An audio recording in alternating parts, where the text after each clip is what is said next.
हमारी YouTube channel में आपका स्वागत है। हनुमान बालपन, शिक्षा एवं शाप। हनुमान जी के धर्म पिता वायु थे, इसी कारण उन्हें पवन पुत्र के नाम से भी जाना जाता है।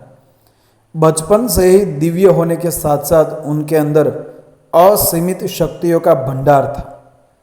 बालपन में एक बार सूर्य को पका हुआ फल समझकर उसे खाने के लिए उठकर जाने लगे। उसी समय इंद्र ने उन्हें रोकने के प्रयास में वज्र से प्रहार किया। वज्र के प्रहार के कारण बालक हनुमान की हड्डी टूट गई और वे मूर्छित होकर धरती पर गिर गए। इस घटना से कुपित होकर पवन देव ने संसार भर में वायु के प्रभाव को रोक दिया, जिसके कारण सभी प्राणियों में हाहाकार मच गया। वायुदेव को शांत करने के लिए अंततः इंद्र ने अपने द्वारा किए गए वज्र के प्रभाव को वापस ले लिया।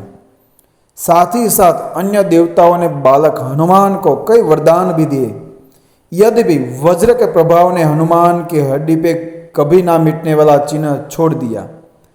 तदुपरांत जब हनुमान को सूर्य के महायज्ञ होने का पता चला तो उन्होंने अपने शरीर को बड़ा करके सूर्य की कक्षा में रख दिया और सूर्य से विनती की कि वो उन्हें अपना शिष्य स्वीकार करे, मगर सूर्य ने उनका अनुरोध ये कहकर अस्वीकार कर दिया कि क्योंकि वो अपने कर्म स्वरूप सदैव अपने रथ पे भ्रमण करते रहते, अतः हनुमान प्रभावपूर्ण तरीके से शिक्षा ग्रहण नहीं कर पाएंगे। सूर्यदेव की बातों से विचलित हुए बिना हनुमान ने अपने शरीर को और बड़ा करके अपने एक पैर को पूर्वी छोर पर और दूसरे पैर को पश्चिमी छोर पर रखकर पुनः सूर्य देव से विनती की और अंततः हनुमान के सतात्य यानी दृढ़ता से प्रसन्न होकर सूर्य ने उन्हें अपना शिष्य स्वीकार कर लिया। तदुपरांत हनुमान ने सूर्य देव के साथ निरंतर भ्रमण करके अपनी शिक्षा ग्रहण की।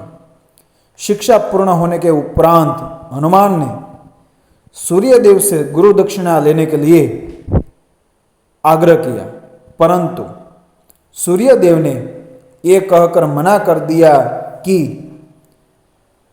तुम जैसे समर्पित शिष्य को शिक्षा प्रदान करने में मैंने जिस आनंद की अनुभूति की है वो किसी गुरु दक्षिणा से कम नहीं है।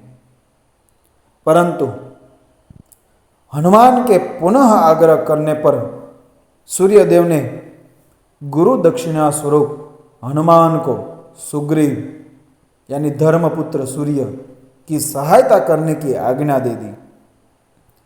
हनुमान के इच्छानुसार सूर्यदेव का हनुमान को शिक्षा देना सूर्यदेव के अनंत, अनादि, नित्य, अविनाशी और कर्म साक्षी होने का वर्णन करता है। हनुमान जी बालपन में बहुत नटखट थे। वो अपने इस स्वभाव से साधु संतों को सता देते थे।